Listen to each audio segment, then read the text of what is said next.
Cyber crime પોલીસની operation mule hunt 2.0 હેઠળ ગાંધીધામમાં કાર્યવાહી કરવામાં આવી। બેંક ખાતા ભાડે આપવાના ગેરકાયદેસર રેકેટનો પર્દાફાશ થયો।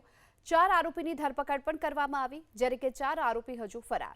તપાસ દરમિયાન ખુલ્યું કે આરોપીઓ ગરીબ અને મજૂર વર્ગના લોકોની લાલચ આપી અને તેમના ડોક્યુમેન્ટ્સના આધારે અલગ અલગ બેંક ખાતાઓ ખોલાવતા હતા। આ ખાતા સાયબર ફ્રોડ અને ઓનલાઈન ગેમિંગમાં ઉપયોગમાં લેતા હતા।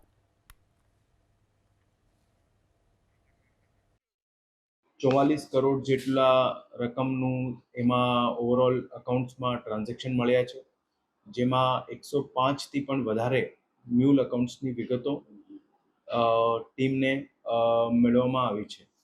એમની સાથે સાથે જે મ્યુલ અકાઉન્ટ્સ હતા, જે લોકોના હતા, જે ખાતાધારકો હતા, એ નાની નાની રકમની કમિશન માટે એ પોતાના અકાઉન્ટ એ લોકોને આપેલા હતા।